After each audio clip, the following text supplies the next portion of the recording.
What I'm going to talk about today is actually a project that I have been involved in. It's a South Asia-wide project, and so I also want to kind of draw attention to I think what energizes a lot of us working in conflict zones when we are involved in joint work. And this is a South Asia-wide study that has been initiated by the Center for Women's Development Studies in India, and it's looking at women's political participation in Bangladesh, India, Pakistan, and Sri Lanka. And so it has been, very interesting initiative, and it's a long-term project. It's been about 2 years now that we've been involved in. And what this project tried to do was to kind of move beyond the usual notions of when we talk about political participation, which is, the concerns with bodies and quotas and that kind of putting women in political spaces in the hope that they can make change. And this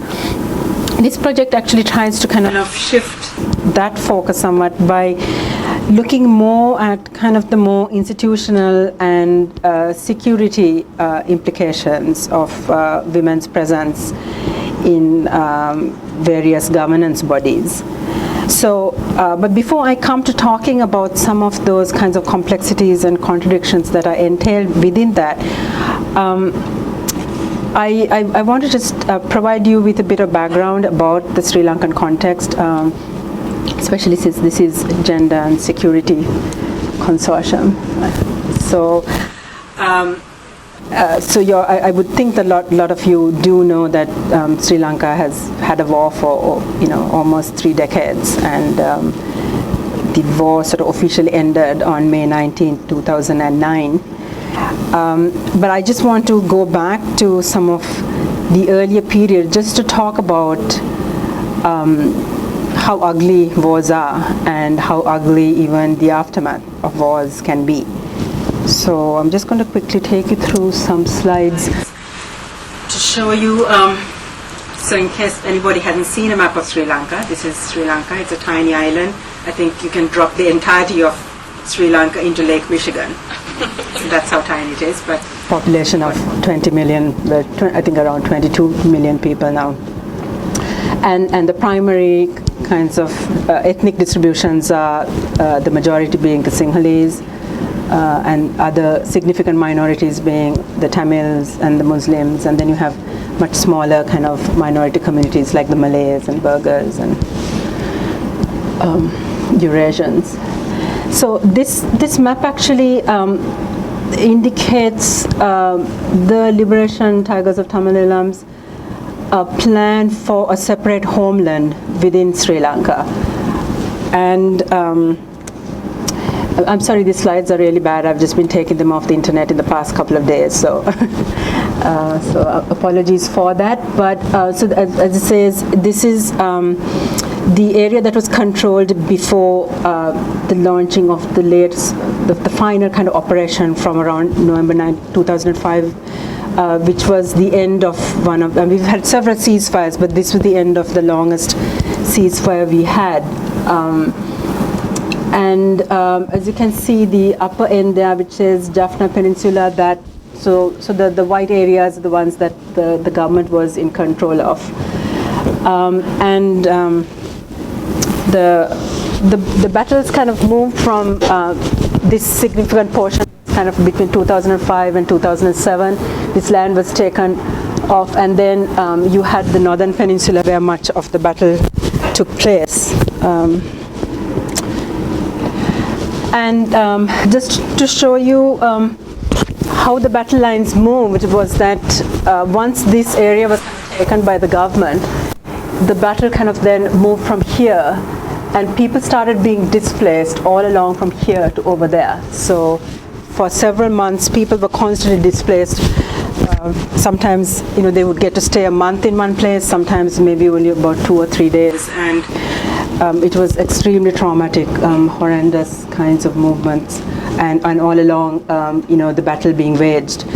And then towards the end of 2008, the government set up what was called a no-fire zone, so that the civilians could be kept in a separate space from the militants that they were battling. But what happened was that the militants moved with the people and then started using people as their shields, and so then they would fire from within the civilians, and so the government would fire back, and so lots of civilians started dying, and the no-fire zone got smaller and smaller as well as the army advanced. So you just had people in a tiny strip of land, and so this was very large extent of the deaths started occurring between like December 2008 to May 2009.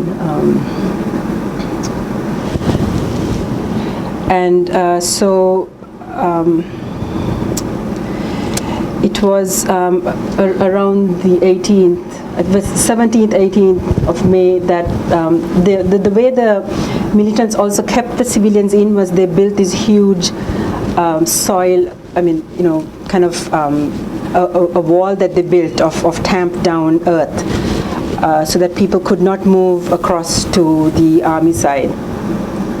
And so there was a major operation where the government forces then breached this bund and made space for people to start coming out. So this was kind of the horrendous scenes we would see on our TVs of people fleeing the no-fire zone and trying to come. And in the early stages, the militants then were firing at people who were trying to leave. So they were actually getting fired at from all sides, and a lot of times people didn't really know whether if they got out of the no-fire zone, whether they were still safe. So it was, I think the whole nation was on tenterhooks just watching this unfolding, and nobody could go to that area, and it was, I think, one of the worst moments in our history. And what happened to all the people who came out, and it turned out there were many more people than the government had estimated. So there were like about 300,000 people actually who started coming out of the no-fire zone, and the government had no way of figuring, and a lot of the militants then wore civilian clothing and merged with the civilians. And there were a couple of people who detonated themselves dressed as civilians. So there was this, very complicated situation of how do you differentiate, the perpetrator from the survivor. So the government solution was to incarcerate everybody who came out of those the no-fire zone, and they were in, I think, what the UNHCR has termed the largest refugee camp in the world during that period, with about 300,000 people. And we had, as usual, a lot of the international organizations were working in these camps. But one of the debates, and this is what I'm talking about in terms of sort of how even in the post-war context, how the situation can get quite ugly, and usually the pawns of all this are the actual people on the ground. And one of the major debates that started off was the kinds of housing for the displaced people. And a lot of the international organizations decided that they were not going to build very good housing because they did not want this camp to become a permanent camp. So there was a constant fear because people were not sure how long the government was actually going to incarcerate people. So it became a big battle between building very flimsy shelters, and then the monsoon rains would come and people would be completely flooded. And so then there were battles between sort of local NGOs fighting international NGOs saying, people have to live while they're in this context, we have to build better. So this went on back and forth, and most people were in these camps for about a year.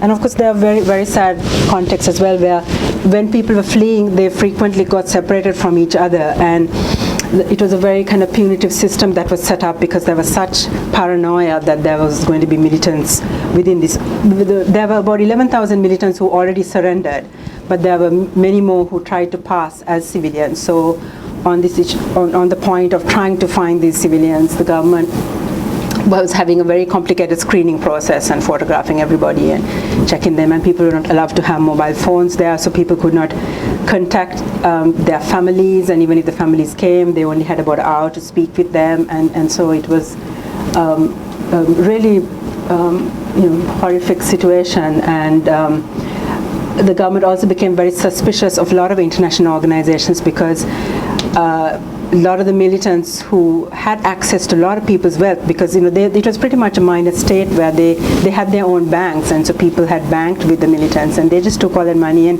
they started buying their way out. And the way they bought their way out was through INGO workers who were bribed then. And so in Colombo, you could hear, there was a particular package if you wanted to go to Chennai. If you could pay a bit more, you could, head out to Germany. And the highest package was, I think, to get to Canada. So, so the people who knew how to do it were all getting out. So actually the people who were really left stuck in these camps were the people who really had nothing, and were definitely, not part of the militants. So it was a great irony that the people who have stayed on are the ones who actually deserve to get out the quickest.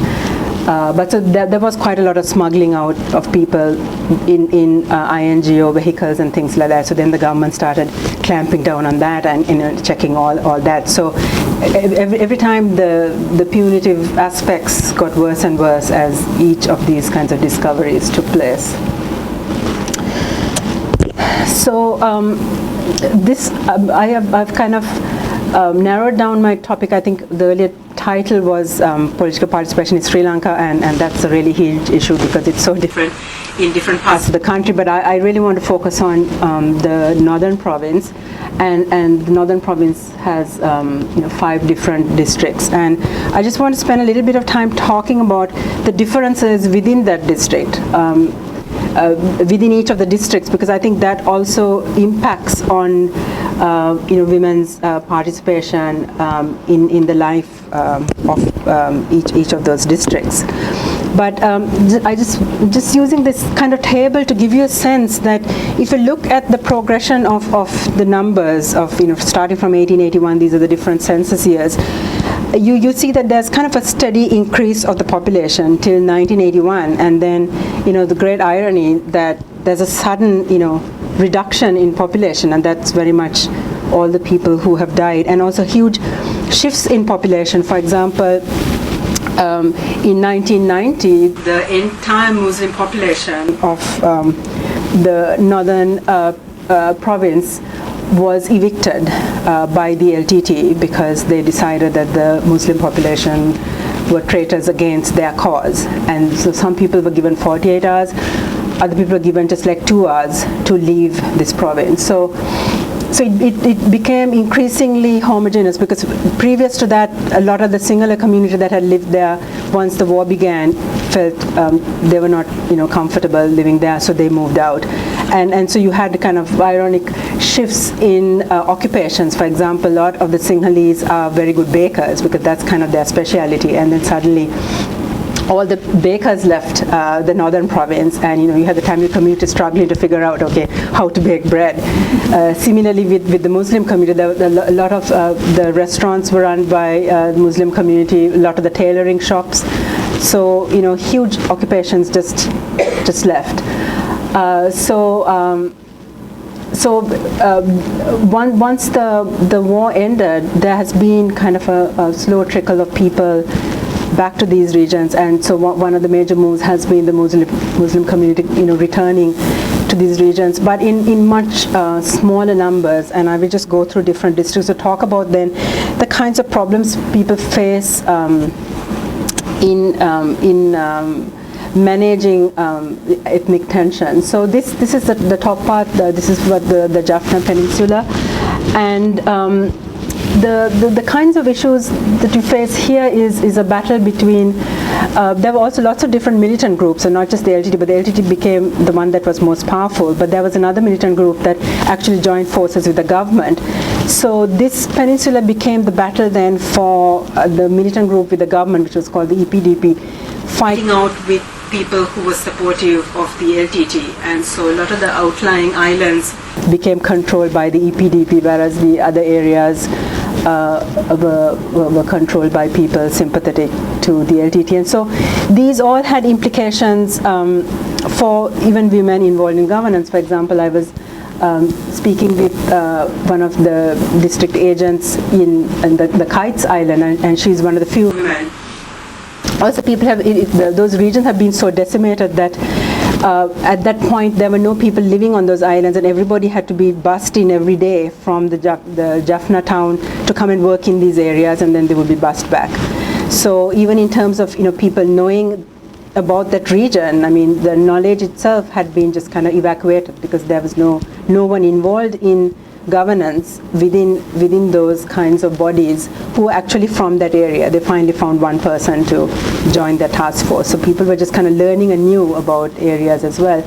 And she was telling me how a guy would just walk into office, sit down and say, I'm with EPDP. And she said, after he said that, he didn't have to say anything. I mean, what he wanted, I had to get, because that's how she was going to save herself. So, I mean, what I'm trying to build up slowly is also the complexities of saying, okay, you can put, women's bodies in these positions, and she was actually the head of that entire divisional secretariat.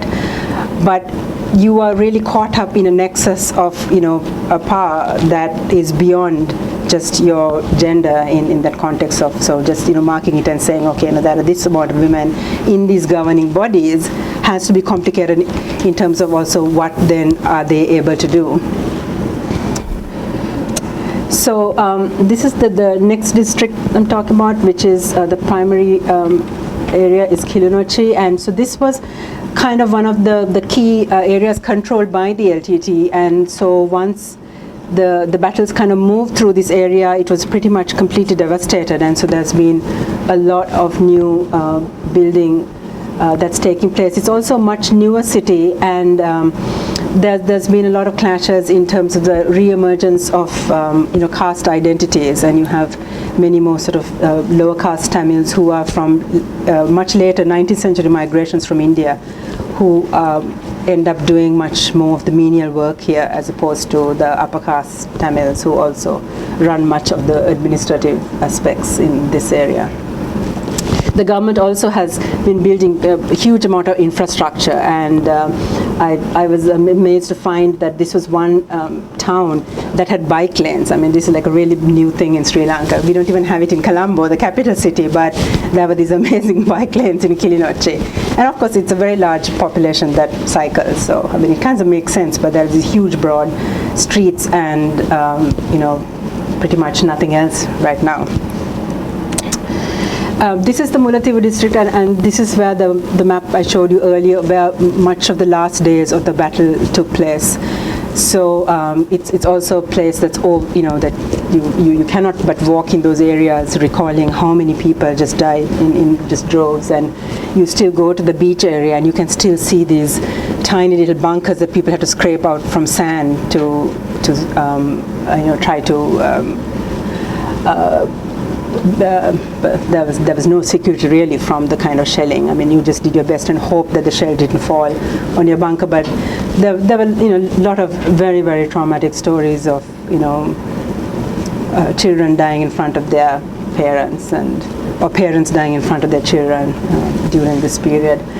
So once again, a huge kind of infrastructural input, and once again, lot of the administrative personnel then being from other parts of the northern peninsula, because a lot of the people in the this was a district that was settled the very last, because the other process was the huge amount of demining that had to be done.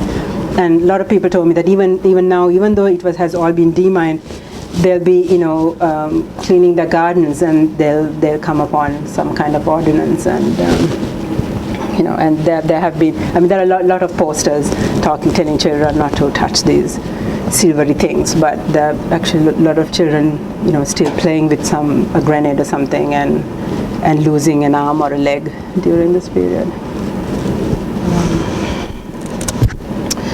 And this is the Mana district, and this has quite a large population of Muslims as well as actually Catholic Tamil community. And in the post-war context, there's been quite a lot of clashes over kind of fishing rights, and land issues between Muslims and the Catholic Tamils. And the Catholic Church actually is very powerful and has been actually quite a force quite a resistive force, and I'll come back to the church when I'm talking in the context of disappearances. But so it's become kind of ethnicized as well as overlaid with a certain kind of religious dimension, which has been unfortunate. And so once again, it becomes important who is actually, which ethnicity controls the municipal administration, or who's the cabinet minister who's overseeing this kind of area. And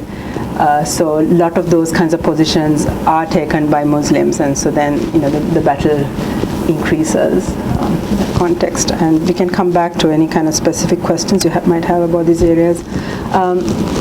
And this is the Vavuniya district, and ironically Vavuniya has really boomed as a town because it has been the site of the most amount of displaced camps. So throughout the 30 years, many of the displaced camps has been in this area, and of course the largest refugee camp I was talking about post-war also was in this district. And so the ironies of kind of economic development, this is a earlier it was seen as kind of what we call the boonies, but during the war it's really come into its own, and it's a very very bustling, almost a city at this point. And this is one district where once again you have Sinhalese living here, and it's only one part of the district that was actually affected by the war. The southern segments, people were displaced because there might have been incursions by the militants into those areas, whatever, what you call the border areas. But there are also areas within this district where people were not as affected by the war as the other areas that I talked about. So the other kind of issues I want to position before I talk more about political participation is also the other kinds of battles that have been taking place. And one of the major battles is the battle over memory. The government's position is that you have to forget the past, only think about the future, and in that context they're providing economic development, and that's the way to go. And so through economic prosperity, the Tamil community is going to move to a new phase. And these are some of the LTT cemeteries. Now, people are not buried in all of these because a lot of times there were suicide bombers, and so their bodies, or body parts could not be buried here. But they also have become important sites for the families because this is all they have really of the militant who's no more.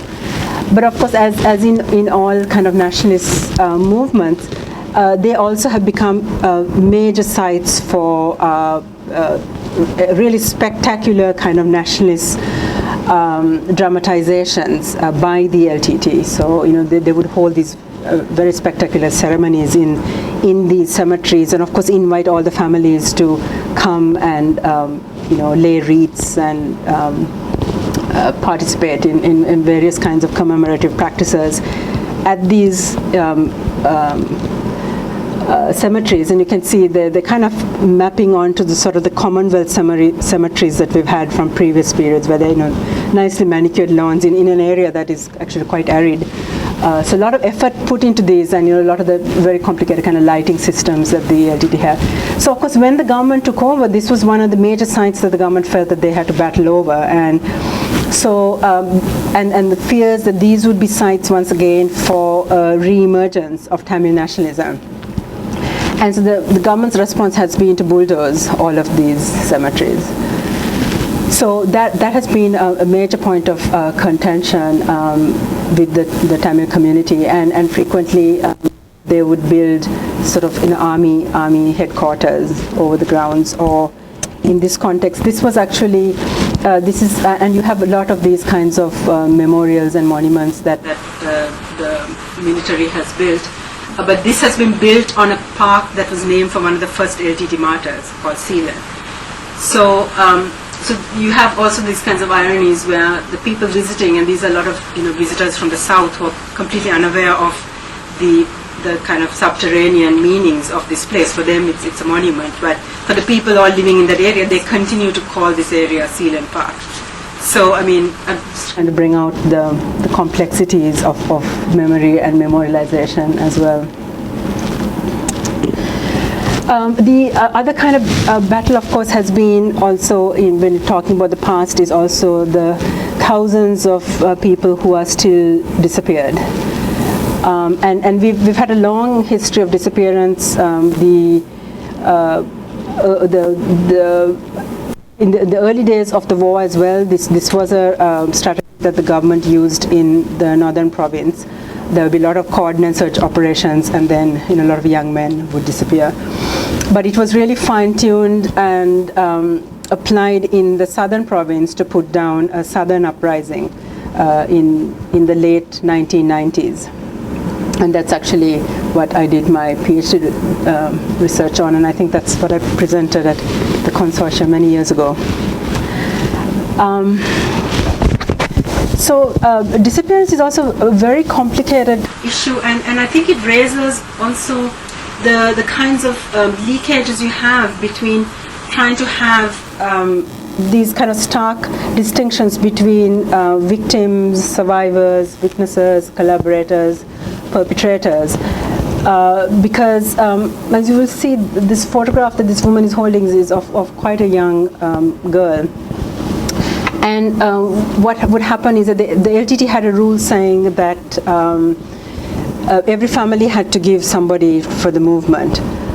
And towards the last stages of the war, they really became very desperate. So sometimes it would be any child that they found, they would just grab and take them. So there were a lot of 14 and 15-year-olds, and sometimes mothers have told me even their 12-year-olds were taken. And of course then in the last days of the war, they all got separated because the LTT would not allow the parents to kind of keep track of what was happening to their children. And so sometimes the parents fled areas not really knowing where their children were. So, I mean, I guess I've kind of worked on a different category called missing, because that's a very different context from actual abductions and what one calls, I guess, within the UN discourse, forced disappearance, because you can mark that moment. But here, I mean, in a sense, it was abduction or conscription. But then what's happened to a lot of these parents is actually they have no idea what's happened to their children. So some parents would say that they would, while they were in the no-fire zone, be able to get a glimpse. So people will collect stories of saying, well, this relative happened to see this kid in this particular context in part of the no-fire zone or things like that.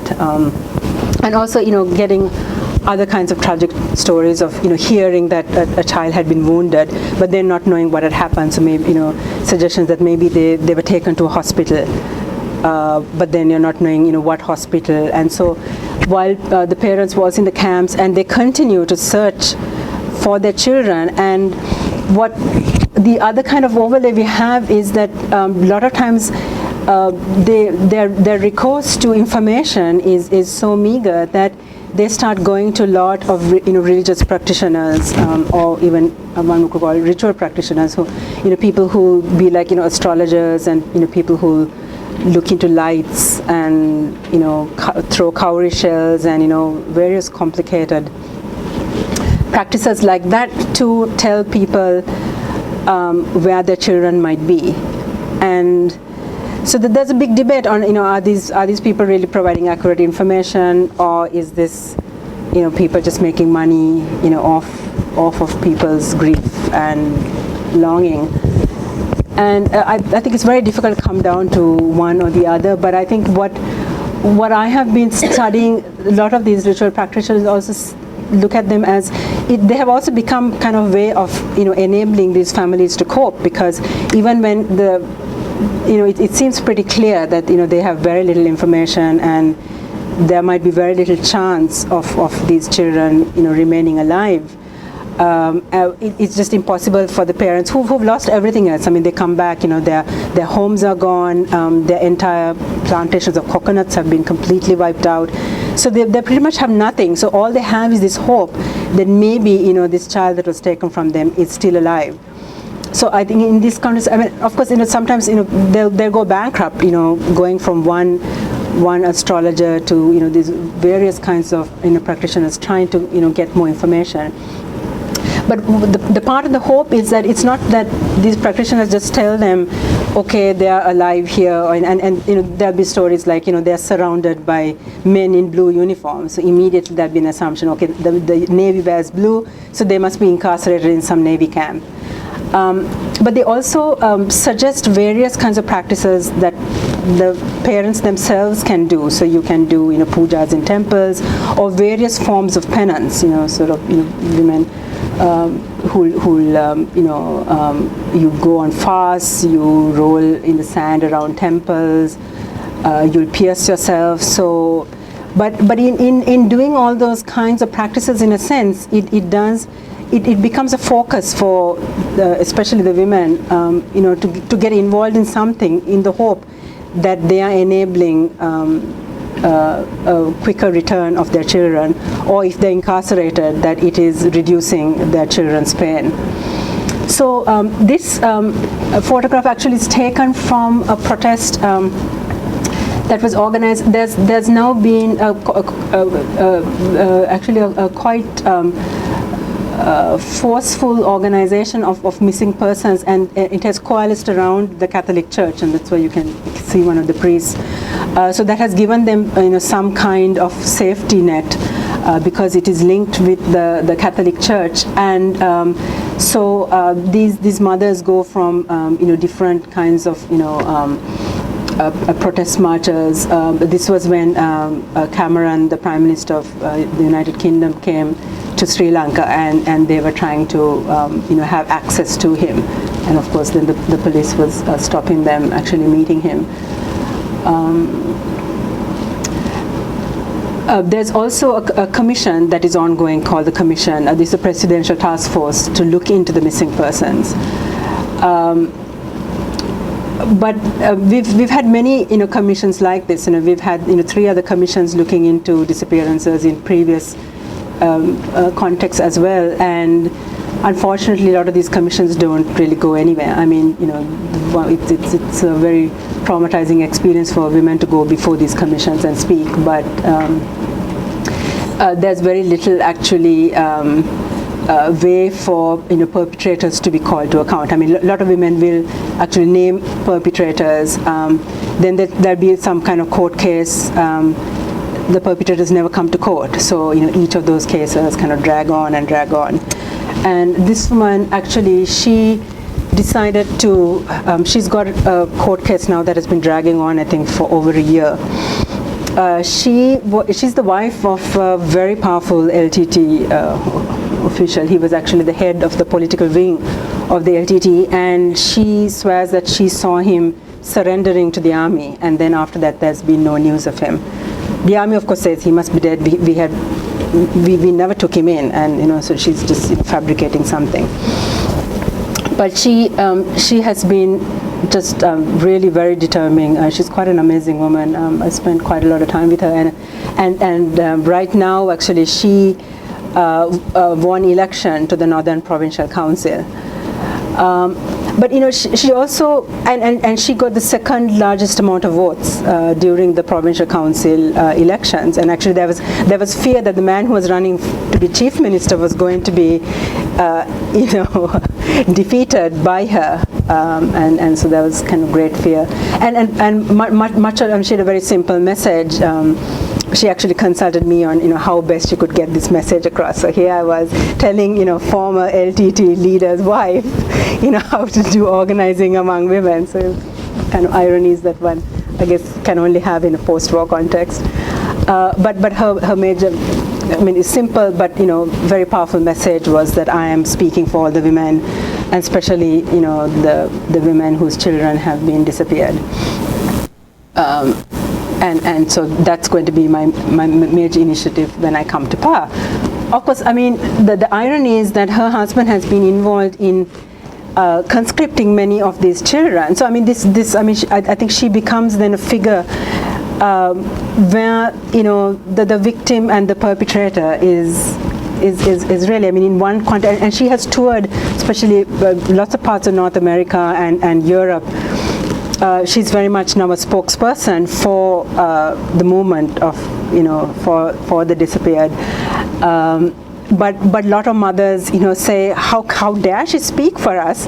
When, we know that, it was her husband who came by and grabbed our child, while, she has 3 daughters and, they're all fine, but he came and grabbed my daughter. And so there's a lot of bitterness, but there's also then a lot of silencing, because in these kinds of contexts where you feel there has to be one story that needs to be, one narrative that needs to be conveyed to the international community, and so they will silence themselves as she goes around, speaking for them. So, and there are lots of situations like that.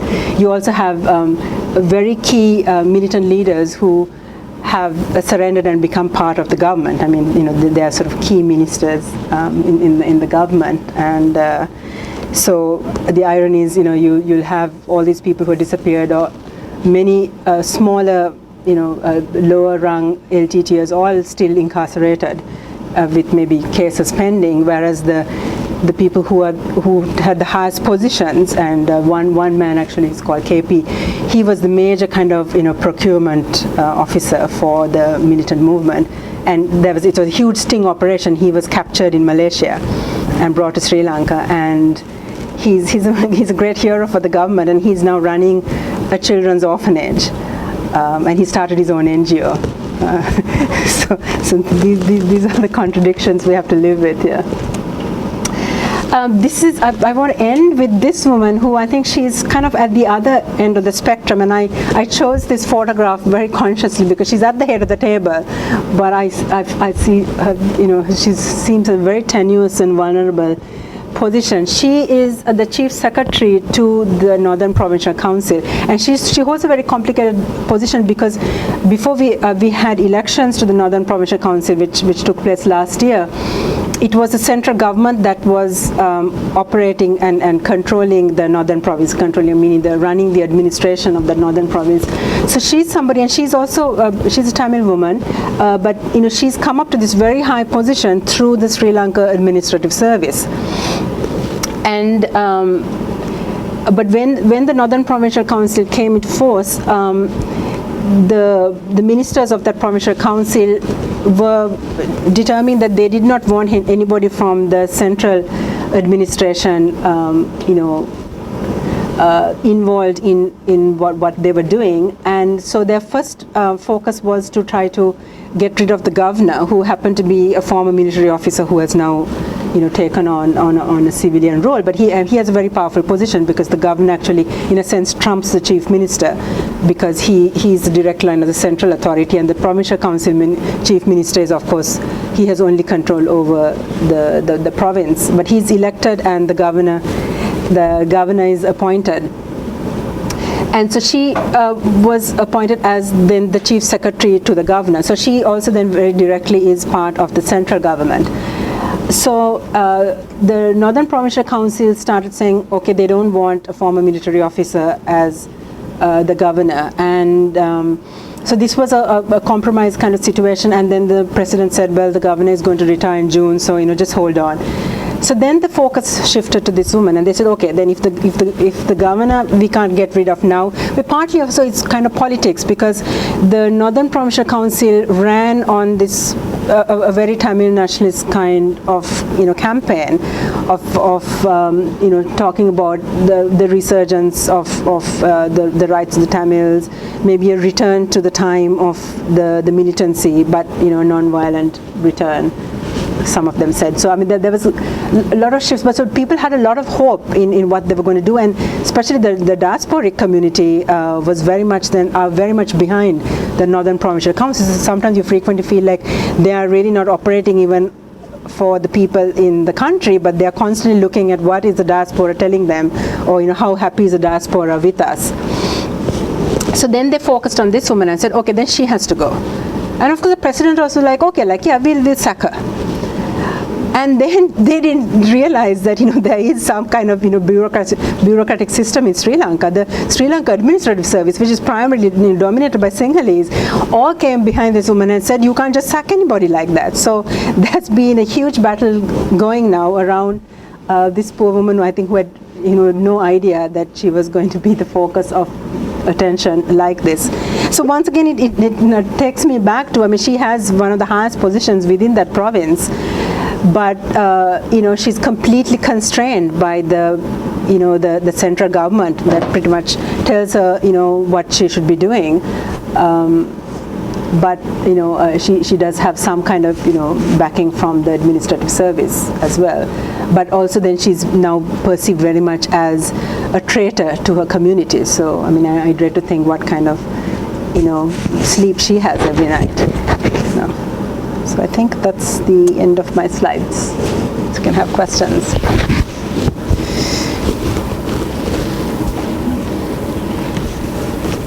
Yeah. Hannah. Right? Hannah, I'm an internal consortium. And one thing I was wondering, it seems like a lot of women have sort of gained positions after the conflict. And I'm wondering if that's very different than how things were before the conflict, or if the conflict sort of created some opportunities for women to gain these positions. Yeah, thank you. That's a great question. That was an aspect that I could really talk about.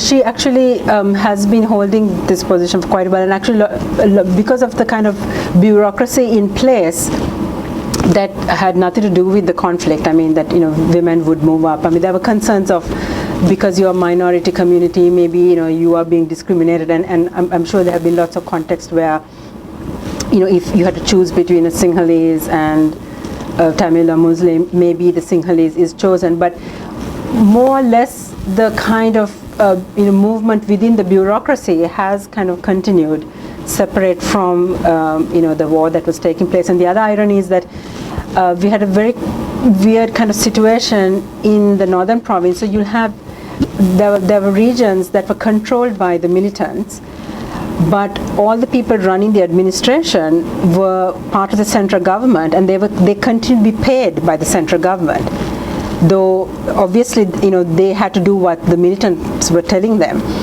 So it was like they were paid by one authority, but they had to do the work of what the other authority was telling them. And so I mean, I think a lot of the people involved in administrative service, I think, had very complicated and difficult time. But of course, the other positive aspect for them was that they were one of the few people who were getting a regular payment. And so to be in the government service is a major aspiration of anybody in the country, actually. So even if people might work for the UN and then you earn treble your salary, if there's an opening in the government service, a lot of times people will think actually that's better because there's stability and the very important part of getting a pension. So that is really crucial. And a lot of the Tamil community, education has been valued very highly, and actually that's kind of a legacy of the American missionaries, because a major component of the schools in the northern province were founded by American missionaries during the British colonial period, partly because they were sent off to the furthest point by the British so that they would not kind of hinder their involvement. But because of that, so in that tiny, you saw that province, it's quite small, and particularly in the Jaffna Peninsula, it's just full of schools started by Americans. And so because of that, actually the level of education is very, very high, and so the qualifications of a lot of the Tamil communities is very high, and so they would be in a lot of important administrative positions. And that's also has led to how, one aspect of the tensions between Sinhalese and Tamils, actually, especially in the kind of post-independence context, where a lot of the Sinhalese found that people who held a lot of the key positions were Tamils, even though they were, a minority. And so that was a backlash. So, yeah. My question is a little. Jane Park.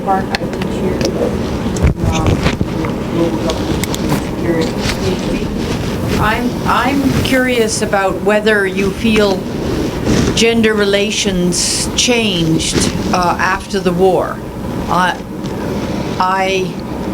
Or after peace was established. And I'm particularly interested in this, thinking about some of the literature on World War II in the US and Canada, where you have women going into the armed services, doing jobs they never did before, the state supporting them with babysitting paid for by the government, and the minute the war ended, all that support stopped, and the women were told to go back and be good wives and mothers with the old-fashioned notion of women's place in the world. So I'm just wondering whether you feel any real substantial change in gendered practices and relations have occurred.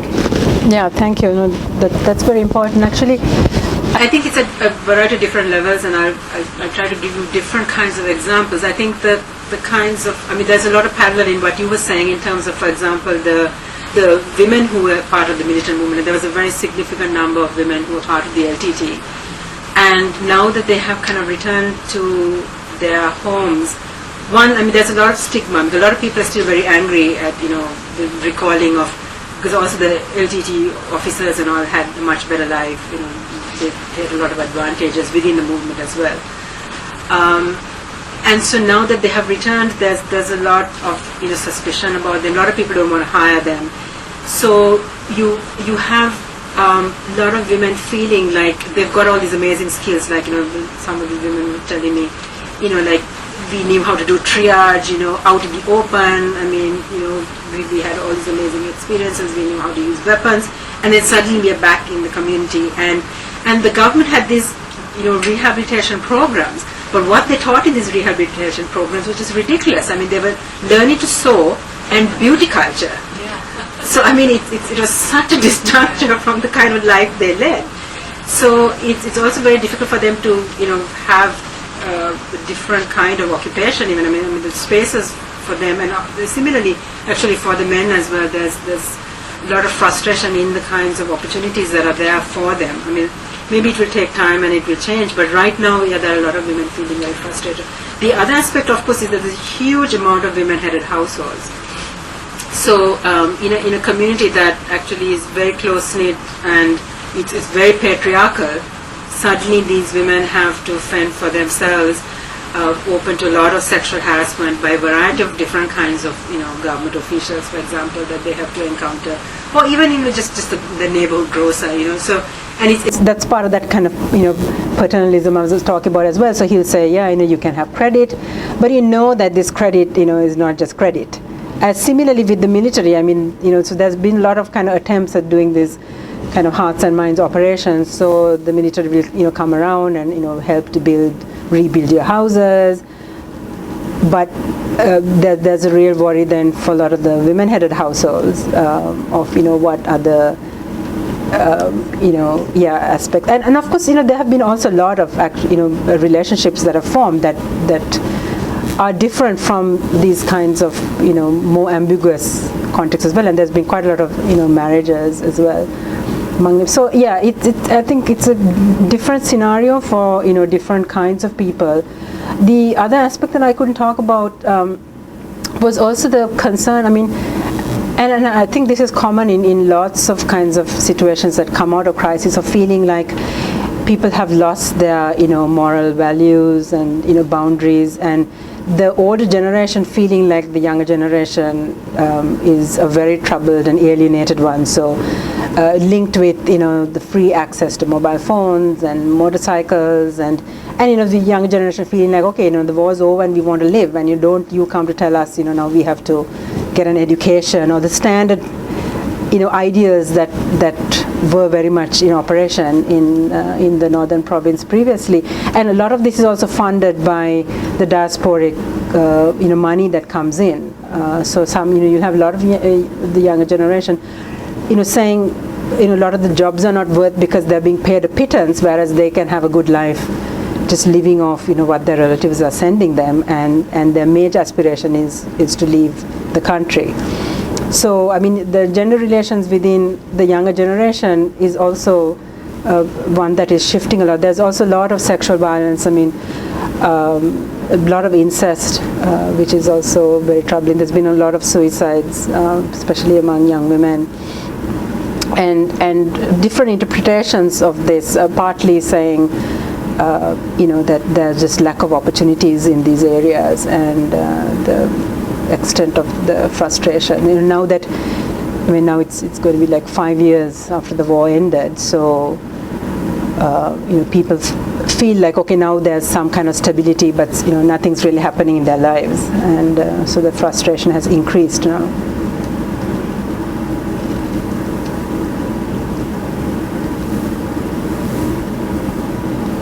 Yeah. Sorry, could you Yeah. stand up and try to speak loudly and tell us who you are? My name is Professor. That won't work. That's only recording you. You have to shout at us for us to hear you. Okay, my name is Sarah. I'm with Professor Drury's class. My question is regarding the displaced. You say they were in large refugee camps. Have there been any attempt to send them back to their original homelands and such? Yeah, actually, her question was about the displaced in what I was calling the largest refugee camp in the country, or rather it was called in the world. That refugee camp has pretty much been shut down, so everybody has been moved out. But it's still, I think, a much more complicated scenario to say that nobody's in a refugee camp, because the way people have been displaced also is they have been displaced in a variety of different kinds of ways. And so you might have these very large refugee camps that are shut down, but then there are much smaller, what are seen as temporary settlements that people live in until they can get more permanent housing. And so there are these temporary settlements that have been around for quite a while. There are also a lot of people who were hosted by relatives. There are people living in abandoned homes, and homes that were abandoned by people who have left the country. But so it's not really their home, but so they are, in a sense, they're squatting in these homes. So I mean, this displacement, I think, to say there's no displacement in Sri Lanka would really be a misnomer, I think, because I think people are still displaced in a variety of ways. And as one of my friends in Jaffna put it movingly, he said, I mean, even if you don't move, everything around you is changing so much that you are displaced. I think that issue will remain for a very long time. Also, I was talking about the Muslim community that was displaced to the northwestern province, and their return has been very complicated. A lot of people have not felt comfortable to return to the northern province. And once again, it's kind of battles between who is controlling the administration of those areas, and them feeling that a lot of the people who are holding key administrative positions are Tamils, and so the Muslims are being subtly not welcomed.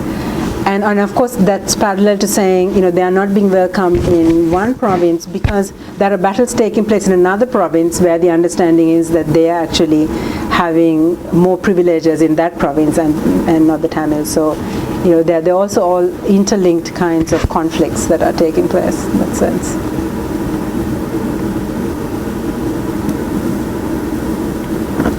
Yeah. We just ask you to wait for 1 second for the mic and loudly introduce yourself. Hi, I'm Lizzie, and I was born in Sri Lanka. So I know that there's unbelievable amount of corruption and genocide in Sri Lanka, and it's not only about women are degraded or looked down upon, but I think that's changing a little bit now. But there's also like the minority group is facing a really hard time, like getting into good schools or good jobs. But now, like before, the fight was among the Tamils and the Sinhalese, but now it's like changing between the Muslims and the Sinhalese.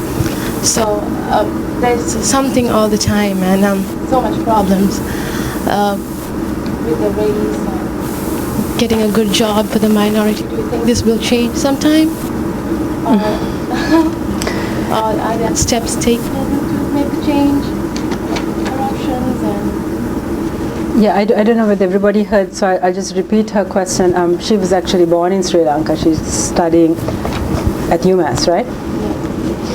And the point she was making is one is that there's a lot of corruption, and I would actually add discrimination, and that's why a lot of chances of getting the job that you really want to may not really happen. There's also been a shift in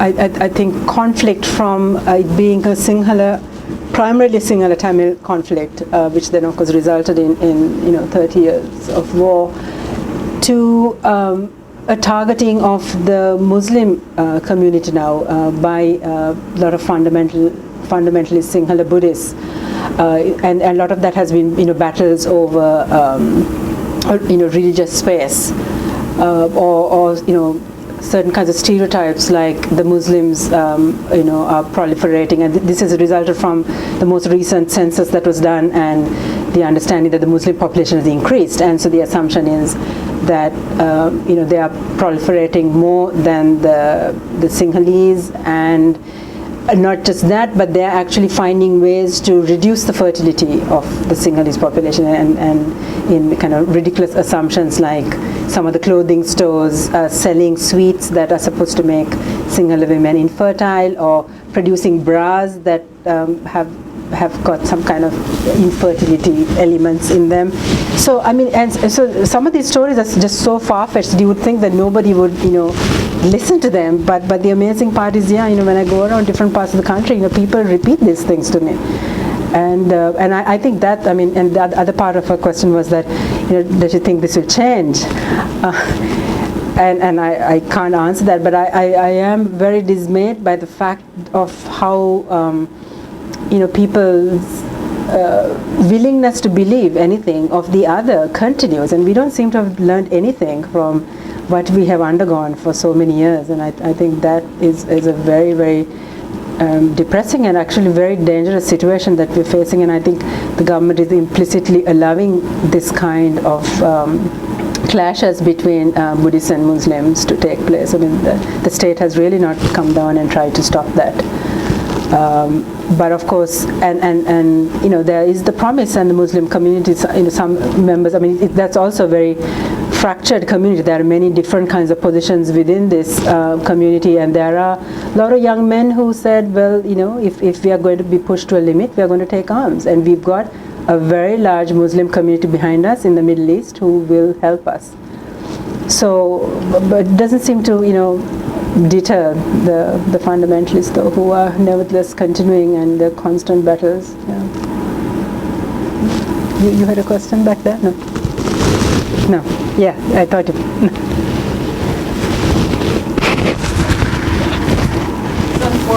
Okay. Hi, thank you. I'm Rajni Srikanth. I teach here as well. And I wanted to pick up on something you said, because initially when you were talking about the kinds of discrimination that is taking place in the Muslim community, my question to you would have been, well, hasn't Sri Lanka learned anything from what happened? You kind of said that they haven't.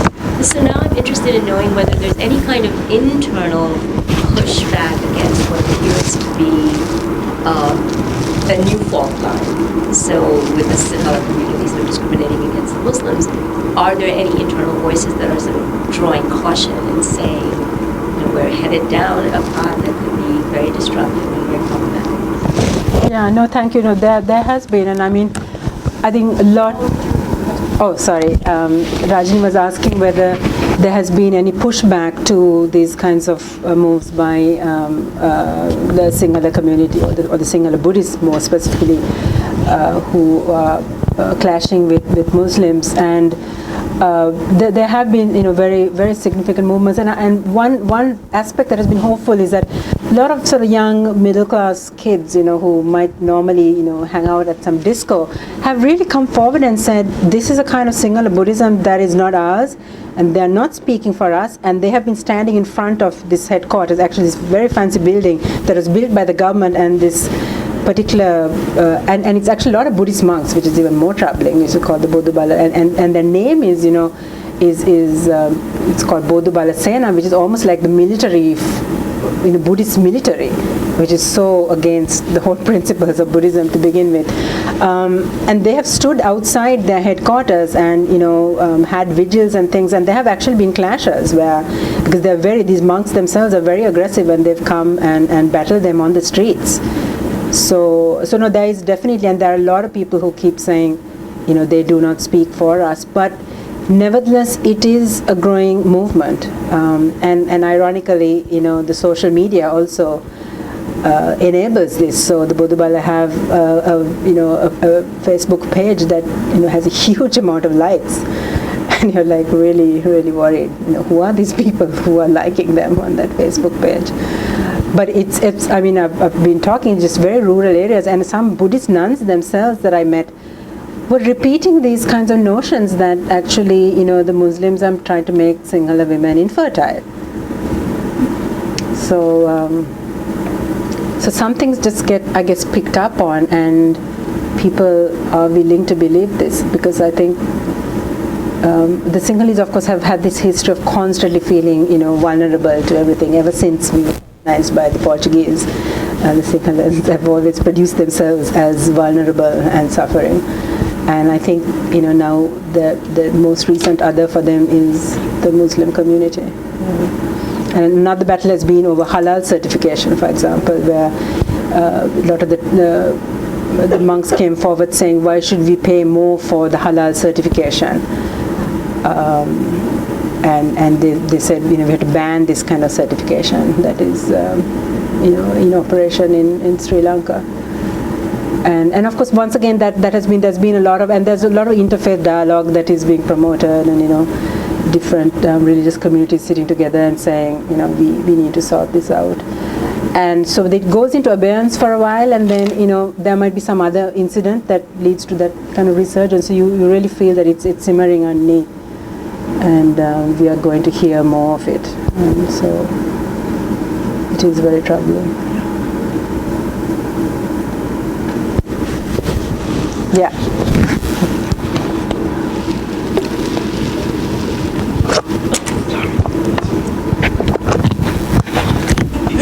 Hi, my name is Dalida. I am a student of Feminist Thoughts. During the slideshow, during the picture of the cemetery, you said that that's more for dramatization, and you said that a lot of the bodies are not actually there. And you also stated that the government has this notion of forget the past and move on. I just wanted to ask, isn't that more oppressive, especially for mothers? Because as a mom, it just feels like it's just there just to kind of patch things up. But if the body's not there, does it bring that sense of closure? Well, I mean, in a context where there's nothing else, this is all the women would have. I mean, the LTT wouldn't tell them, what had really happened to their children. They'll just, produce this tomb for them and say, you can come and you can mourn here. I mean, there were a lot of women who were saying that, and I think this might be partly also because they just want to keep believing that the child is not dead, but they would say that the LTT was well known for bringing empty coffins to homes and saying, okay, your child is dead, has died, and now you can bury them. So, I mean, yeah, in any of those contexts, yeah, the women really don't have anything.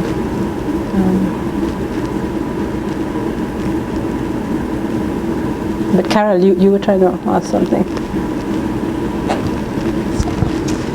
I wanted to ask you, since after so many conflicts, when the armed part of the conflict stops, there's a rush of international business that moves in. Whether or not you've seen that in Sri Lanka, and if so, of what kind, and if so, can you say anything about gender differentiated effects of that kind of economic activity? Yeah, well, that's a big question. I think a very interesting aspect has been the increased intervention of China in Sri Lanka, and this actually goes back to before the war ended. The Sri Lanka government, they have waged this war without the support of China, because a lot of the other governments, I mean, there's been support for the Sri Lanka government throughout, and I mean, even the US has been, giving a lot of arms to Sri Lanka, and also a lot of kind of expertise as well. For example, most important things that the US Pacific Command did for the Sri Lanka government was they used their satellite services to show how the LTT was smuggling arms into Sri Lanka. So that kind of intelligence the Sri Lankan government just did. But the Chinese, have been giving aid without any strings attached in that sense, meaning, it's not connected to any human rights, concerns about human rights violations and things like that.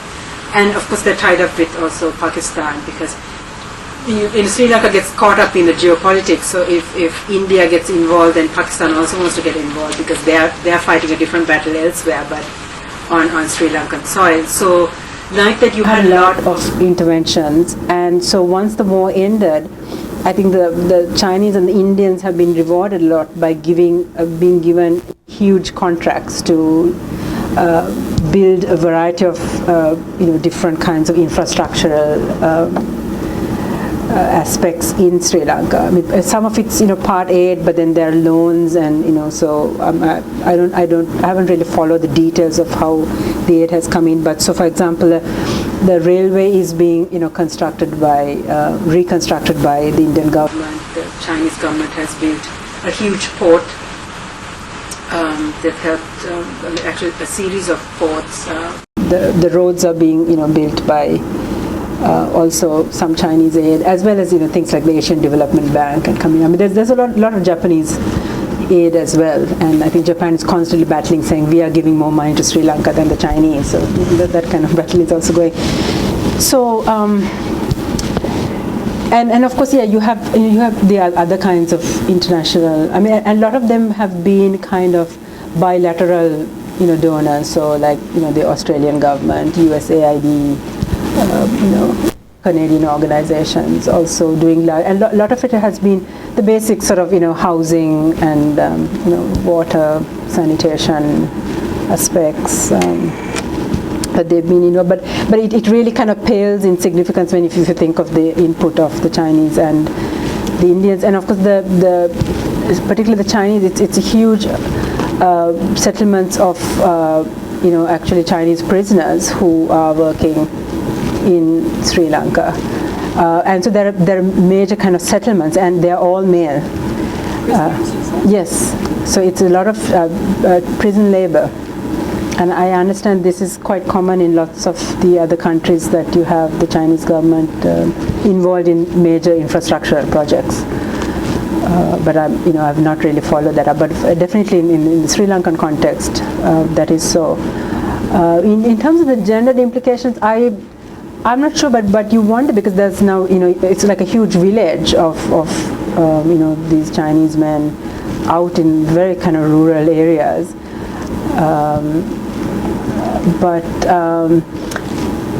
I mean, the other kinds of aid, of course, there's been a lot of focus, for example, on women-headed households. But you also had then the government coming forward saying that they wanted to control how much aid that was coming in, and there's the presidential task force that oversees any kind of aid that goes into the northern province. And this is also linked, for example, with the attempt to erase memories of the past, that particularly psychosocial programs, for example, things that deal with memory and mental health are not supported as much. Though it's a weird irony, because then the government themselves will run programs for women development officers on exactly this thing. But so I don't quite understand. And they get the organization that they refuse to fund, which is one of the major kind of psychosocial mental health organizations in the Northern Province. They didn't okay their program, but they get them to train women development officers about psychosocial therapy.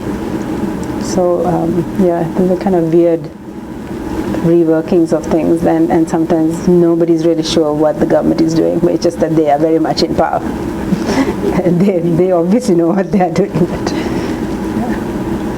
you might want to edit out some things like this from your when you put it on the website, just so that I can get back into the country.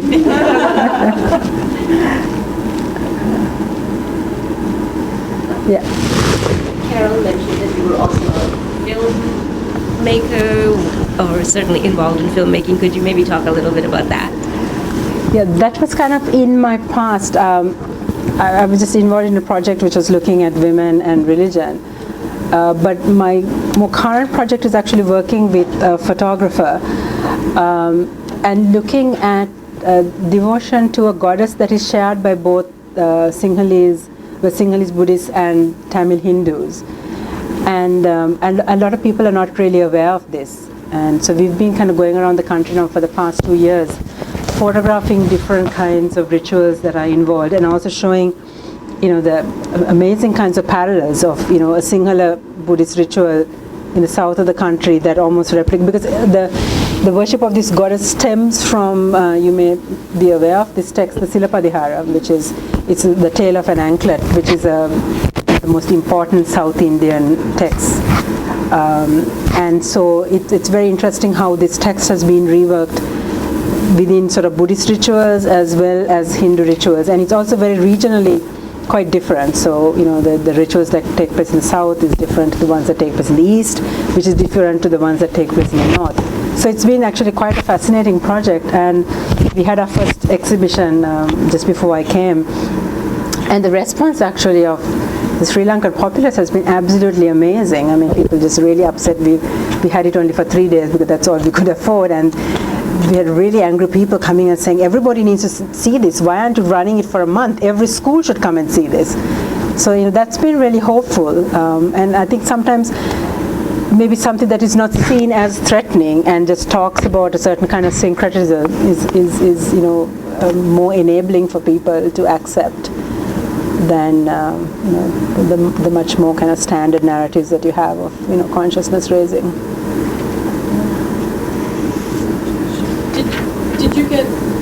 Did you learn what people's responses were to it besides this should be here longer, like how people were responding? Yeah, a lot of people were like, gosh, we had no idea.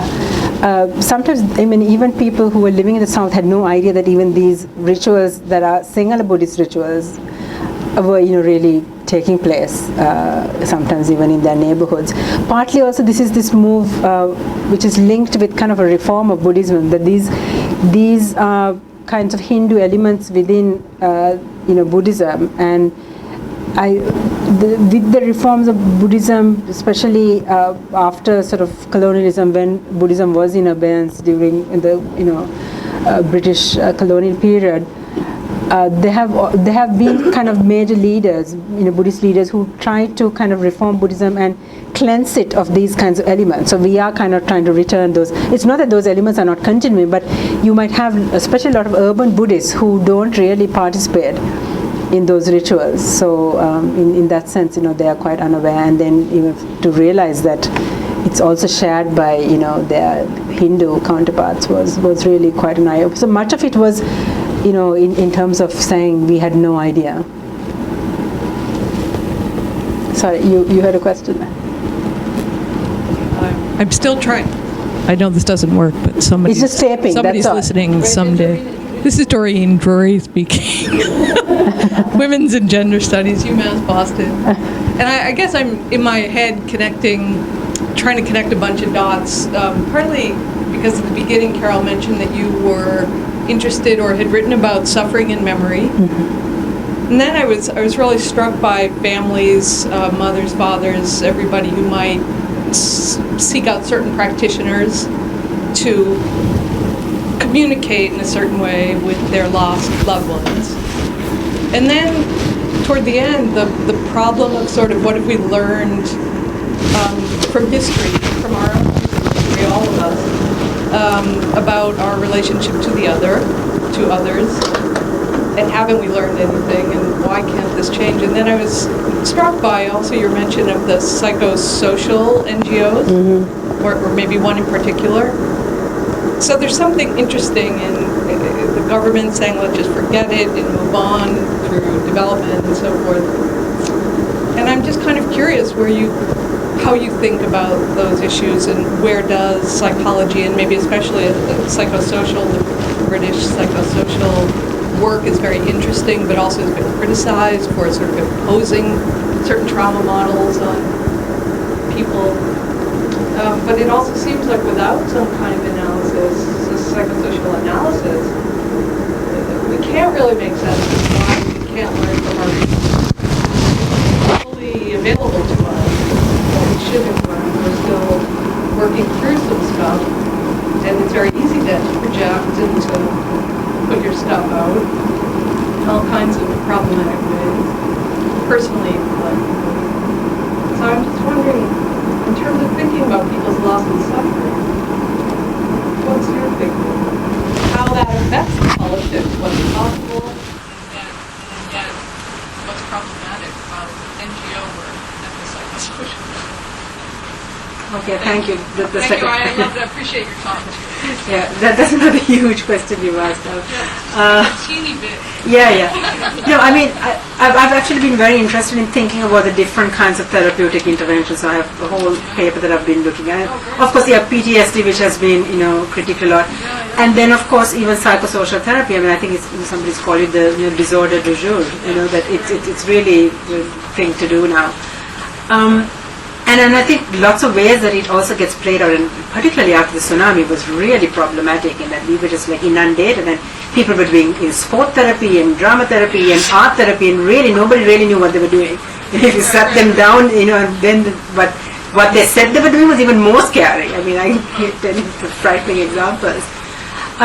But I think definitely people need rituals, and of course I'm not saying that just because I'm an anthropologist, but just by just sitting and spending time with families, and actually I myself having dealt with grief and suffering, I think there is a function for rituals, and partly this has also been my project in this photography project, that of trying to kind of recuperate rituals that we've had in our kind of religious practices that are also about, that have elements of reconciliation, and I think we really need to I think extend our knowledge about these, because I think there are models, and right now there's a huge focus on the government at the UN HRC meetings, and actually the US is bringing a resolution against the Sri Lankan government. That's why I said I don't wait a while before my talk is even put on there, because they're very, very concerned about what's being said in the US. So the government has been saying, okay, and actually Zuma came from South Africa, came to Sri Lanka for the Commonwealth meetings, and he was like, why don't you all have a TRC like we had there? And so, and this has been also the work of a lot of NGOs, and I'm afraid a lot of the human rights activists in Sri Lanka too just talk about these as just taking this model and putting it in Sri Lanka, and somehow that's going to solve it. And we've already got a commission that was called the Lessons Learned some long LLRC. I don't even remember what it stands for now. Which was also a fiasco, and actually, despite that, we had big debates on whether I really was wondering whether I should submit to them about the importance. The complicated notion of memorialization. But then they were quite a discredited group to begin with. So, but then what the report they came out with was not bad. But if the government has not been even implementing even this kind of watered down thing that came up, so what can you expect? So now the next thing they talk about is a Truth and Reconciliation Commission, and I really think just imposing that is not going to work. We've already had now 2 commissions, and none of those have worked. But so one of the rituals I was looking at is this 15-day ritual, and actually it's a very kind of masculinized ritual, because it's only men who are involved in that, and they perform this ritual throughout the night. It's kind of a form of tug of war thing, which is called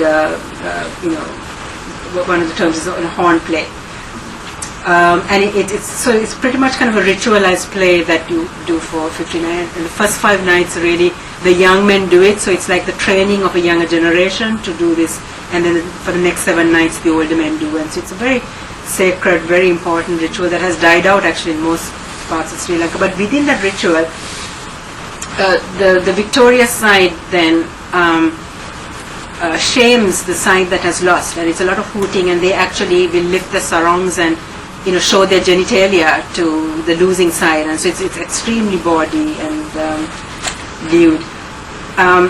But then right after they do that, they sing songs asking for forgiveness, and I was thinking, I think those are the kinds of areas that we need to start looking at. Maybe you do those kinds of forms that people are more familiar with, that fits in more with what we are about. But and the other one that I've been trying to work out is thinking of maybe a joint memorial for everybody who has lost in the country, instead of each community saying, so we have a lot of memorials for soldiers, and now the Northern Provincial Council is saying, okay, they are going to build their own one, and frequently that's being framed as a memorial for LTT martyrs, which then re-invokes the Tamil nationalist rhetoric that other parts of the Tamil community have been trying to move out of for so long.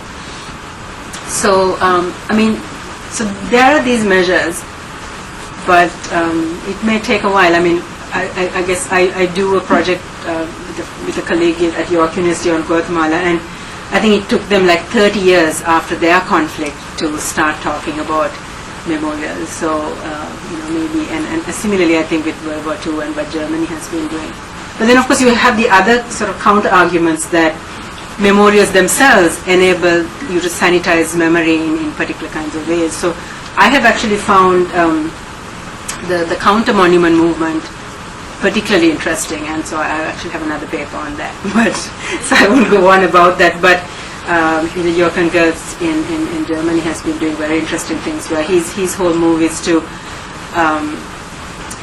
one of his memorials was that he had this steel column, and people were invited to write in it, and there were anti-Nazi comments as well as pro-Nazi comments on the steel column, and then I think over the course of like maybe 2 years or something, it went down into the ground. So right now you don't see anything of it, but so it's I think the fact, and here's another one, I think I forget, maybe Stuttgart. It's paving stones, and each paving stone, at the bottom of the paving stone, has a name of a Jewish cemetery. Some which are destroyed by the Nazis, and some which are still existing.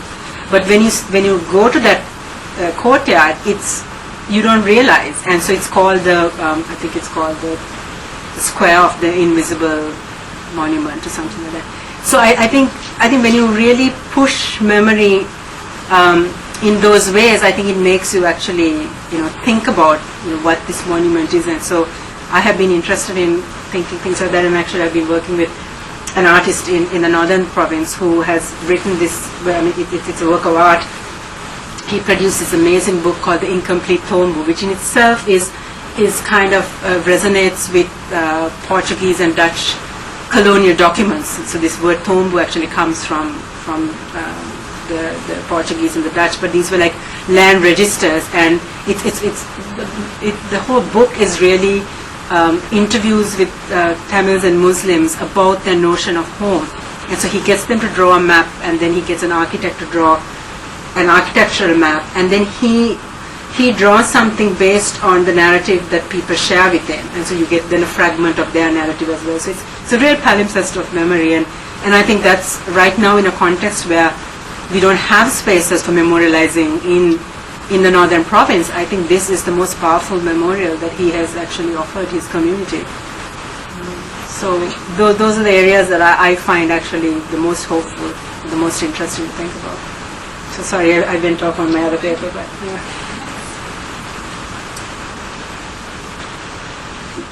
Great. Well, thank you so much for this wonderful talk. Thank all of you.